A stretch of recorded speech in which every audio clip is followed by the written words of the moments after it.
जय हिंद, वंदे मातरम। स्वागत है आप सभी का गुरुजी वर्ल्ड एग्जाम स्टडी प्लेटफॉर्म में। दोस्तों, आज की इस वीडियो में हम यूपी टेट पर प्रहार करेंगे और एक ऐसा मॉडल पेपर आप सभी के सामने सुपर फास्ट, जिसमें आपको वही क्वेश्चन मिलेंगे जो एग्जाम में यूपी टेट पूछता है। तो कितना है दम, देखना होगा आज इस वीडियो में। 30 में क्या रहेगा स्कोर, क्या 14 से 15 का स्कोर रहेगा? यदि आपका एनवायरनमेंट अच्छा है तो 15 का मिनिमम स्कोर कीजिए। पहला क्वेश्चन, वर्ष 1984 की भोपाल गैस त्रासदी निम्नलिखित में किस गैस के रिसाव के कारण हुई थी? देखिए, जब भोपाल गैस त्रासदी हुई तो दो क्वेश्चन बनता है। एक तो किस सन में हुई, तो 1984 में, और यहाँ पर कौन सी गैस का रिसाव हुआ था, तो मिथाइल आइसोसाइनाइड, जिसको MIC कहा जाता है। साथ ही साथ एक चीज और पूछा जाएगा एग्जाम में कि लगभग कितने लोग मारे गए थे, तो दोस्तों 10,000 लोग मारे गए थे, लेकिन गवर्नमेंट ने 2400 लोगों की केवल पुष्टि की थी कि मरे केवल 2400 हैं और 10,000 से 20,000 लोग मारे गए थे। दूसरा, मिनीमाता रोग ऐसी मछली खाने से होता है जिसमें अधिक मात्रा में पाया जाता है। 3 क्वेश्चन यहां से बनते हैं कि मिनीमाता रोग किसकी वजह से होता है। पहली बात, पारा की वजह से होता है, या ऑप्शंस में HG लिखा हो या मरकरी लिखा हो, है ना। तीनों ऑप्शन हो सकते हैं, तो 3 तरीके के ये क्वेश्चन बन गए। साथ ही साथ एक चीज और पूछता है कि किसकी कमी से यानी जो है किसकी वजह से होता है, तो एक तो मछली में पारा की अधिकता हो जाती है तो मिनीमाता रोग हो जाता है। और ये दोस्तों मछली जो है एक्चुअल में मिनीमाता रोग जब हुआ था तो रासायनिक जो चीजें औद्योगिक केंद्र होते हैं, जैसे जापान की बात कर लें, तो वहां की खाड़ियों में इस तरीके का रिसाव हो गया था। उन्हीं को लोगों ने खाया, मछलियों को, और कहीं ना कहीं वो इस रोग से पीड़ित हो गए। लवण जो जल का अवशोषण करता है, बार बार एग्जाम में जब क्वेश्चन थोड़ा सा क्या होता है कि कठिन पूछा जाता है, ध्यान दीजिएगा। लवण जो जल का अवशोषण करता है, दोस्तों यदि आप पहली बार हैं तो सब्सक्राइब इसलिए कर लो क्योंकि हम केवल शिक्षक और शिक्षिका बनाते हैं और हम वही क्वेश्चंस पढ़ाएंगे, वही एनसीईआरटी पैटर्न आपको देंगे जो एग्जाम में ट्रेंडिंग में है, जो एनसीईआरटी पैटर्न पर है। सारी वीडियो फ्री में मिलेंगी आपको। तीसरा क्वेश्चन आपका आंसर हो जाएगा हाइग्रोस्कोपिक लवण हो जाएगा। प्लेलिस्ट मैंने मेंटेन कर दी है, प्लेलिस्ट आप देखते रहिए, एग्जाम क्लियर हो जाएगा। विश्व ऊष्मायन के लिए निम्नलिखित में कौन सा एक कारक है? विश्व ऊष्मायन के लिए एक कारक आपको बताना है। तो जब विश्व ऊष्मायन की बात करते हैं तो विश्व ऊष्मायन का मतलब क्या होता है? जब हम कहते हैं कि भैया जो हमारा ग्रीन हाउस प्रभाव है, जो हम कहते हैं कि भैया जो वाहनों से निकलने वाली गैसेज हैं, तो फिलहाल अगर हम देखें तो दोस्तों इस क्वेश्चन का जो आंसर है वो ऑप्शन नंबर हमारा किसके साथ, ए के साथ लॉक हो जाएगा। ऑप्शन नंबर ए ही सबसे बेस्ट आंसर है। चलिए, धातु में प्रस्तर किसे कहा जाता है? धातु में प्रस्तर किसे कहा जाता है? तो दोस्तों धातु में प्रस्तर किसे कहा जाता है? एक है विटामिन्स है, एक है बॉक्साइड है, मेटालॉइड है, या अयस्क है। धातु में प्रस्तर कहा जाता है, अयस्क को कहा जाता है। भारत में छोटा नागपुर पठार से लेकर भारत के दक्षिणतम पार्ट या पूर्वोत्तर पार्ट में अयस्क के भंडार बहुत पाए जाते हैं। वहीं धारवाड़ युग की चट्टानों में अयस्क के बहुत सारे भंडार मिलते हैं। आइए क्वेश्चन नंबर 6, सूर्य की हानिकारक किरणों से पृथ्वी का कौन सा स्तर सुरक्षित रखता है? यानी सूर्य की बात करें तो देखिए पृथ्वी में कितनी परतें हैं? पृथ्वी के वायुमंडल में 5 परतें हैं। आपको पता होगा कि सबसे निचली परत है कौन सी है? क्षोभ मंडल है। इसके ऊपर अगर आप जाओगे तो आपको मिल जाएगी समताप मंडल मिल जाएगी, है ना। यहां से दोनों से परतों से बहुत क्वेश्चन बनते हैं। जब समताप मंडल की बात आती है तो हम कहते हैं कि ओजोन परत समताप मंडल में पाई जाती है, और ओजोन परत की बात जब होती है तो हम ये कहते हैं ओजोन स्तर कह दो या समताप मंडल कह दो या ओजोन परत कह दो, क्योंकि ओजोन स्तर ये है, ये आपके समताप मंडल यानी स्ट्रेटोस्फीयर के पार्ट में ही है, जो आपके 18 से 32 किलोमीटर की रेंज में पाया जाता है। और ऑप्शन नंबर हमारा क्या हो जाएगा? बी हो जाएगा। क्षोभ मंडल में पानी, वर्षा, तूफान आता है, और आयन मंडल में रेडियो तरंगों से संबंधित है। 6 का बी हो जाएगा। लोकसभा और राज्यसभा की संयुक्त बैठक किसके द्वारा आहूत की जाती है? तो लोकसभा राज्यसभा की बात करें तो लोकसभा है क्या? निम्न सदन है भैया, बिल्कुल क्लियर बात है। और राज्यसभा दोस्तों क्या है? राज्यसभा हमारा उच्च सदन है। और राज्यसभा संयुक्त बैठक की बात करते हैं तो इनको कौन बुलाता है? इनको बुलाने का काम करता है राष्ट्रपति। और इसकी अध्यक्षता कौन करता है? जब अध्यक्षता की बात करेंगे तो वहां पर स्पीकर आएगा, लोकसभा अध्यक्ष आएगा। तो आहूत की जाती है प्रेसिडेंट ऑफ इंडिया के द्वारा। 8वां, 74वें संविधान संशोधन का संबंध किससे है? 74वें संविधान संशोधन की बात करें तो 73वां 74वां संविधान संशोधन आपके पंचायती स्वशासन से है, और दोस्तों ये ग्रामीण और शहरी में बटा हुआ है। तो जब 74 पूछा जाए तो आप याद रखिएगा शहरी स्थानीय स्वशासन से है, ऑप्शन नंबर बी राइट हो जाएगा। चलिए अगले क्वेश्चंस की तरफ बढ़ेंगे। भारतीय गैंडा कहाँ पर संरक्षित है? मैं क्वेश्चन कठिन भी ले रहा हूँ, सरल भी ले रहा हूँ, इससे कि आपको ये लगता रहे कि कठिन क्वेश्चन आते कैसे हैं और सरल भी कैसे कैसे पूछे जाते हैं। भारतीय गैंडा कहाँ संरक्षित रहता है? तो कॉर्बेट नेशनल पार्क। 4 क्वेश्चन तो मैं यहाँ पर बता देता हूँ। कॉर्बेट नेशनल पार्क कहाँ पर है? तो कॉर्बेट आपका जिम कॉर्बेट आपका उत्तराखंड में अवस्थित है। काजीरंगा कहाँ पर है? तो काजीरंगा आपका असम में अवस्थित है। बांदीपुर कहाँ पर है? तो बांदीपुर आपका कर्नाटक में अवस्थित है। और गिर कहाँ पर है? तो गिर आपका गुजरात में अवस्थित है। इसी तरीके से अगर हम बात कर लेते हैं भारतीय गैंडा कहाँ पर संरक्षित है, तो यह है काजीरंगा में जो असम में है। 16 घास के मैदान, ध्यान दो, बहुत बढ़िया। गिर गुजरात में, बांदीपुर कर्नाटक में, काजीरंगा कहाँ पर? असम में है, कॉर्बेट उत्तराखंड। कोई दिक्कत नहीं होनी चाहिए 9 का भी। 16 घास के मैदान कहाँ पर पाए जाते हैं? 16 की बात करें तो देखिएगा ये भारत का दक्षिणतम पार्ट है, और भारत का दक्षिणतम पार्ट जो आप देख रहे हो ये वाला पश्चिमी घाट, ये पश्चिमी घाट एक ऐसा पार्ट है जहां पर आप देखते हो 16 घास के स्थल पाए जाते हैं। 10 नंबर का ए हमारा सही हो जाएगा। पश्चिमी घाट में केरल भी अवस्थित है, और केरल में दोस्तों आपको पता है कि शांति घाटी भी है। क्या है? शांति घाटी भी है, ये भी बात आपको याद रखना है। पुष्कर मेला कहां पर आयोजित किया जाता है? पुष्कर मेला कहां पर आयोजित किया जाता है? तो अगर क्वेश्चन में पूछा जाए, बहुत बढ़िया क्वेश्चन दोस्तों, मैं ये कह सकता हूं कि ये क्वेश्चन एग्जाम में कई बार पूछा जा चुका है, ठीक है ना, कई बार पूछा जा चुका है कि पुष्कर मेला कहां पर लगता है? तो पुष्कर मेला लगता है अजमेर में लगता है। और अगर पूछा जाए स्टेट, राजस्थान में लगता है। और ये लगता है कौन से महीने में? अक्टूबर और नवंबर में लगता है, याद रखना है, ठीक है ना। राजस्थान का ये पुष्कर मेला पूर्णिमा पर आयोजित होता है, अक्टूबर नवंबर, अजमेर में, सब कुछ बता दिया है। गंगा नदी कहां से निकलती है? ऑप्शन ए है अरावली श्रेणी, बी है लद्दाख ग्लेशियर, सी है गंगोत्री ग्लेशियर, और डी है मिलाप ग्लेशियर। गंगा नदी जो निकलती है दोस्तों, अगर हम बात कर लेते हैं तो हम कहते हैं कि 2525 किलोमीटर की गंगा नदी गंगोत्री से निकलेगी। और कहां से निकलेगी बताइए? और कहीं से भी निकलेगी क्या? गंगोत्री से निकलती है। भारत की सबसे लंबी नदी है जिसकी लंबाई है 2525 किलोमीटर। क्या है? 2525 किलोमीटर है। भारत में निम्नलिखित में कौन सी एजेंसी मुख्य रूप से प्रदूषण के मापन से संबंधित है? प्रदूषण के मापन से संबंधित है, आपको बताना है कि बताइए दोस्तों, प्रदूषण के मापन से संबंधित कौन सी एजेंसी है? चलिए बहुत बढ़िया। देखिए अगर हम केंद्रीय प्रदूषण बोर्ड की बात करें, केंद्रीय प्रदूषण बोर्ड की बात करें, तो हम यही कहेंगे कि ऑप्शन नंबर क्या हो जाएगा? ऑप्शन नंबर हमारा क्या हो जाएगा? बी हो जाएगा।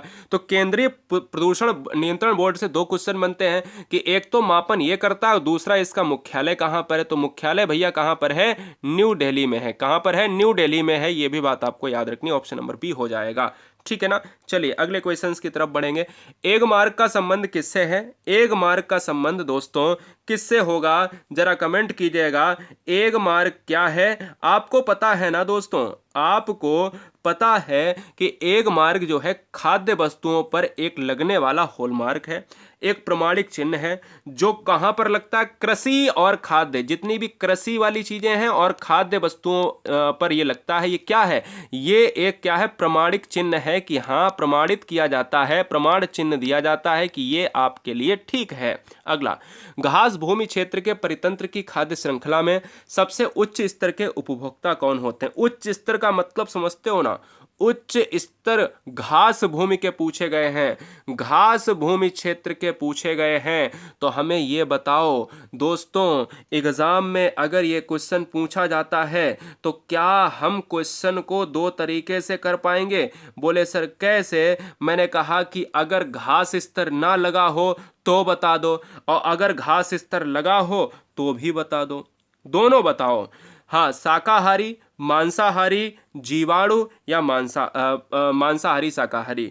तो दोस्तों मांसाहारी इस क्वेश्चन का आंसर हो जाएगा ऑप्शन नंबर बी। क्यों? क्योंकि घास में टाइगर, चीता, यानी चीता से लेकर शेर सब रहेंगे, और ट्रायंगल सिद्धांत में यही होता है कि जो जितना एनर्जी प्राप्त करेगा वही उच्चतम शिखर पर मांसाहारी रहेगा, है ना। ऑप्शन नंबर बी हमारा सही हो जाएगा। समुद्र जलीय पारिस्थितिकी तंत्र, ध्यान देने वाली बात दोस्तों यहां पर है कि कि समुद्र स्लैश जलीय यानी समुद्र जो पानी से संबंधित हैं वो दोस्तों यहां पर क्या पूछता है कि ऊपरी भाग में होता है, क्या होता है, तो दोस्तों प्लवक पाए जाते हैं, प्लवक जो तैरते होते हैं। वेरी वेरी मोस्ट इंपॉर्टेंट, पिछली बार यूपी टेट का ईवीएस का प्रश्न है। अगला, एक पारिस्थितिकी तंत्र में इनमें से क्या एक मार्ग दिखाता है? पारिस्थितिकी तंत्र में इनमें से क्या एक मार्ग दिखाता है? ऑप्शन ए है मुक्त ऊर्जा, ऑप्शन बी है कार्बन, ऑप्शन सी है नाइट्रोजन, ऑप्शन डी है पोटेशियम। 17 नंबर का जो आंसर है मुक्त ऊर्जा हो जाएगा। पारिस्थितिकी तंत्र में मुक्त ऊर्जा एक अहम हिस्सा रोल तय करती है, इसलिए राइट आंसर ए हो जाएगा। वायुमंडल में नाइट्रोजन गैस का परसेंटेज 78% पाया जाता है, जो सबसे ज्यादा है, फर्स्ट नंबर पर है। अगला, भोपाल त्रासदी, ये शायद क्वेश्चन यहां पर क्या हो गया है, रिपीट हो गया, लेकिन क्वेश्चन को बदल दिया गया है, लेकिन आंसर तो वही है। भोपाल त्रासदी के दौरान निकलने वाली जो गैस है वो क्या है, मिथाइल आइसोसाइनाइट है, MIC। मैं फिर से बता दिया हूं, कोई दिक्कत नहीं है, जितना भी याद कर लो, ठीक है ना। होम्योस्टेटिस क्या है? होम्योस्टेटिस दोस्तों, होम्यो का मतलब समझते हो ना, बताओ होम्योस्टेटिस क्या होगा, कमेंट कीजिएगा। पर्यावरण में परिवर्तन के साथ जैविक प्रणालियों की प्रवृत्ति बदलना, परिवर्तन का विरोध करने वाली जैविक प्रणालियों की प्रवृत्ति, आत्म नियामक प्रणाली और प्राकृतिक नियंत्रण में बाधा, और होम्योपैथिक दवाओं में इस्तेमाल होने वाली जैविक सामग्री। बताइए, कमेंट कीजिएगा, आंसर क्या होगा। बहुत बढ़िया, बहुत जबरदस्त। जितने भी बच्चे देख रहे हैं गुरुजी वर्ल्ड एग्जाम स्टडी प्लेटफॉर्म में, उन सभी का हार्दिक स्वागत है। और गुरुजी वर्ल्ड एग्जाम स्टडी के टेलीग्राम ग्रुप को जरूर ज्वाइन करें, सर्च करें, केवल इतना सर्च करेंगे और ऐसा लोगो मिलेगा, यहाँ पर डैश मिलेगा, ठीक है ना। चलिए देखिए, होमियो का मतलब क्या होता है, होम्योस्टेटिस का मतलब क्या होता है कि वातावरण हमेशा परिवर्तनशील होता है, हमारे शरीर का जो आंतरिक वातावरण होता है हमेशा एक सा रहता है। तो आपको मैं बता दूं कि जो परिवर्तन का विरोध करने वाली जैविक प्रणालियों की प्रवृत्ति होती है वही होम्योस्टेटिस है। मैं फिर से बताऊंगा कि शरीर में जो होम्योस्टेटिस होता है वो क्या होता है, परिवर्तन का विरोध करने वाली जितनी भी जैविक प्रणालियां हैं वो सभी होम्योस्टेटिस कहलाती हैं। अच्छा, अगर अभी भी नहीं समझे तो इसको और डिटेल में समझा देते हैं। देखिए क्या है कि जैसे किसी तंत्र का वह गुण जिसके द्वारा वह अपने आंतरिक एनवायरनमेंट में परिवर्तन कर दे, परिवर्तन करके क्या कर दे, ताप को नियत कर दे, मतलब अंदर के सिस्टम से रिलेट करने वाला। इसलिए राइट आंसर क्या हो जाएगा, ऑप्शन नंबर हमारा बी के साथ चला जाएगा, ठीक है ना। चलिए अगले क्वेश्चंस की तरफ बढ़ेंगे। Question number 20। अच्छा, होम्योस्टेटिस परिवर्तन सिद्धांत दिया किसने था, यह भी आप जान लीजिएगा, कैनन ने दिया था। किसने दिया था, कैनन ने दिया था। खाद्य श्रृंखला जिसमें सूक्ष्म जीव प्राथमिक उत्पादक द्वारा निर्मित भोजन को विघटित करते हैं। लास्ट के 10 क्वेश्चन हैं, थोड़े से एक दो कठिन भी मिलेंगे, तो चिंता करने की बात नहीं है, ठीक है ना। तो फिलहाल अगर मैं बात कर लेता हूं दोस्तों, यहां पर पूछा जाता है, क्या है, यहां पर यह पूछा जाता है कि खाद्य श्रृंखला जिसमें सूक्ष्म जीव प्राथमिक उत्पादों द्वारा निर्मित भोजन को विघटित करते हैं वह क्या है, वह है दोस्तों डाइटिस खाद्य श्रृंखला है। जब खाद्य श्रृंखला की बात करते हैं तो यह फूड चेन के ऊपर निर्भर चैप्टर है, और फूड चेन वाले चैप्टर में मैं आपको सारी चीजें डिस्क्राइब कर दूंगा, या प्लेलिस्ट में जाके आप देखिएगा कि फूड चेन किस स्तर से चलती है, किससे शुरुआत होती है और कैसे कैसे एनर्जी का उपभोग होता है। मिट्टी की उर्वरकता को इनमें से कौन सी यानी इसकी कौन सी क्षमता से मापा जाता है। देखिए, मिट्टी के अध्ययन को कहा जाता है पीडोलॉजी कहा जाता है। क्या कहा जाता है, पीडोलॉजी कहा जाता है। और पीडोलॉजी जो है मापा जाता है, यानी इसकी क्षमता को मापा जाता है। तो क्या ऑप्शन नंबर ए है, पोषक तत्वों को बनाए रखने की क्षमता, कार्बनिक पदार्थों को धारण करने की क्षमता, पानी को रोक कर रखने की क्षमता, या जीवन काल को प्रोत्साहन देने की क्षमता। 21 नंबर का जो आंसर है दोस्तों वो किसके साथ चला जाएगा, मैं कहता हूं कि यहां पर क्या है, ठीक है, बहुत बढ़िया, बहुत बहुत सुंदर। जितने भी बच्चे गुरुजी वर्ल्ड एग्जाम स्टडी को देख रहे हैं वो बहुत तेजी से आंसर कर रहे हैं। मतलब मैं कह सकता हूं कि हो सकता है कि 5 से 10 क्वेश्चन आपके गलत हो जाएं, लेकिन इसका मतलब ये भी नहीं है, क्या है, इसका मतलब ये भी नहीं है कि आप जो है क्वेश्चंस को परमानेंट गलत करें, ठीक है ना। तो आंसर है ऑप्शन नंबर डी हो जाएगा, जीवन काल को प्रोत्साहन देने की क्षमता। उर्वरकता निर्भर करती है उसके लाइफ पर कि भैया ये कितने दिनों तक चलने वाली है। सिंपल सी बात है। नदी का पानी जमा करता है, यानी नदी का पानी कौन जमा करता है, कमेंट कीजिएगा, फटाफट बताएंगे। बहुत सुंदर, बहुत जबरदस्त तरीके से आप सभी बहनें, आप सभी भाई यहाँ पर जवाब दे रहे हैं। बताइए आंसर क्या हो जाएगा, यहाँ पर 22 का आंसर क्या होगा, फटाफट बताएंगे। 22 का आंसर क्या हो जाएगा दोस्तों, ये जो आपकी जलोढ़ मिट्टी है एल्यूवियल सॉइल है, ऑप्शन नंबर बी हो जाएगा। ये जितनी भी अगर देखें नदी का पानी जमा करता है, हम कहते हैं कि जो भी जलोढ़ मिट्टी होती है पानी के द्वारा, अब जैसे जलोढ़ मिट्टी को दो पार्ट में बांटा गया है, एक खादर मिट्टी है, नदियों के द्वारा बहाकर नई मिट्टी को खादर कहा जाता है, और बांगर मिट्टी को कहा जाता है पुरानी। लेकिन संबंधित किससे है, नदी के द्वारा बहाकर लाई जाती है, तो पुरानी मिट्टी बांगर है, नई मिट्टी है खादर। अगला, औद्योगिक कचरे जिसमें पारा यौगिक होते हैं, इसमें दूषित मछली खाने से होने वाली बीमारी कौन सी है? अभी अभी बताया, बस क्वेश्चन पूरा बदल चुका है, क्वेश्चन पूरा बदल चुका है कि mercury gets change to water soluble dimethyl mercury. यहां पर अगर मैं बात कर लेता हूं दोस्तों, इस क्वेश्चन का जो राइट आंसर हो जाने वाला है वो डी हो जाएगा, क्योंकि मिनीमाता रोग जो है पारे से संबंधित है। 24 कहता है कि निम्नलिखित में कौन मरुस्थलीकरण का मुख्य कारक है? अत्यधिक चराई, पर्यटन, सिंचित कृषि और डी उपरोक्त सभी। देखिएगा दोस्तों, अगर मैं कहता हूं दोस्तों 24 नंबर क्या है कि अगर आप मरुस्थलीकरण की बात करोगे, तो मरुस्थलीकरण जो है आपका किस पर निर्भर करता है? अत्यधिक चराई पर निर्भर करेगा, ओवर ग्रेजिंग पर निर्भर करेगा। अगर करेगा ओवर ग्रेजिंग पर, तो हम इस क्वेश्चन के साथ किसके साथ चले जाएंगे? ऑप्शन नंबर किसके साथ? ए के साथ चले जाएंगे। मरुस्थलीकरण का मुख्य कारक है अत्यधिक चराई। अगला क्वेश्चन, भारत के जैव रूपों में बहुत विभिन्नताएं होती हैं विशाल आकार और विविधताओं के कारण। अगर हम देखें छोटे आकार और विविधताओं के कारण, ज़्यादा भूमि के कारण, या जलीय निकायों और छोटे आकार के कारण। इस क्वेश्चन का आंसर क्या होगा? जैव रूपों में विभिन्नताएं जो होती हैं, मैं आपको बता देता हूं। ऑप्शन नंबर ए हो जाएगा, विशाल आकार और विविधताओं का कारण, कि हर जगह पर थोड़ा थोड़ा अलग अलग चीज़ें चेंज होती रहती हैं, जैसे कहीं कहीं वर्षा कम होती, कहीं कहीं ज़्यादा होती है। तो जहाँ जहाँ इस तरीके की विभिन्नताएं पाई जाती हैं, तो ये जैवरूप विभिन्नता होती है। सुंदरी पेड़ किस प्रकार के जंगलों में होता है? सुंदरी पेड़ आपको पता है सुंदरवन वृक्षों को, जो पश्चिम बंगाल के क्षेत्रों में पाया जाता है। और जो सुंदरवन वृक्ष हैं दोस्तों, वो कहाँ पर मिलेंगे आपको? वो तटीय इलाके में मिलेंगे, और तटीय इलाके में पता है आपको मैंग्रोव वन मिलेंगे, और मैंग्रोव वन सबसे ज़्यादा पश्चिम बंगाल में देखने को मिलते हैं। उष्णकटिबंधीय सदाबहार जंगलों को क्या कहा जाता है? उष्णकटिबंधीय सदाबहार जंगलों को कहा जाता है वर्षा वन कहा जाता है, और वर्षा वन को यानी ऑप्शन नंबर हम बी के साथ लॉक कर जाएंगे। चलिए, यदि व्यक्ति अपने शरीर में वसा के जमाव को कम करना चाहता है तो उसे कड़ी मेहनत से बचना चाहिए, दूध के सेवन को सीमित करना चाहिए, सभी वस्तुओं के लिए तैलीय पैच परीक्षण करना चाहिए, और विटामिन और खनिजों से भरपूर भोजन लेना चाहिए। 28 नंबर का जो आंसर है वो दोस्तों किसके साथ? विटामिन और खनिजों से भरपूर भोजन लेना चाहिए, और ये जितनी भी चीज़ें हैं वो फैट वाली चीज़ें नहीं लेनी है।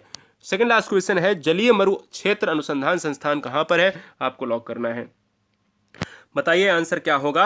लॉक किया जाए। बहुत बढ़िया, बहुत ज़बरदस्त, आप सभी बच्चों का आंसर आ रहा है। मतलब एकदम से मैं कह सकता हूं कि आनंद ही आनंद है, और इससे ज़्यादा हो ही क्या सकता है। 29 का ए हो जाएगा, जोधपुर में अवस्थित है, जो पार्ट ऑफ राजस्थान है। वियना समझौता कब हुआ था? तो वियना समझौता दोस्तों 1985 में हुआ था। क्या? कमेंट कीजिएगा, अगर नहीं पता है तो इसको नोट कर लीजिएगा। वियना, मॉन्ट्रियल, ये सब आपको पता होना चाहिए। मॉन्ट्रियल आपका 1987 के अंतर्गत हुआ है क्या? कमेंट कीजिएगा। और अगर 1992 में देखा जाए तो पृथ्वी सम्मेलन हुआ है, तो फिलहाल ऑप्शन नंबर ए लॉक हो जाएगा। गुरुजी वर्ल्ड एग्जाम स्टडी प्लेटफॉर्म में आने के लिए आप सभी का धन्यवाद। सर्च करें GURUJI एक स्पेस। अगर ईमानदारी से अगर आपने चैनल को सब्सक्राइब किया है तो आप सभी का धन्यवाद। सिलेक्शन के लिए ईमानदारी से सिलेक्शन के लिए सब्सक्राइब कर लें। आप सभी के माता पिता को मेरा प्रणाम, नमस्ते, आदाब, सत श्री अकाल, ताल ठोकर जय महाकाल।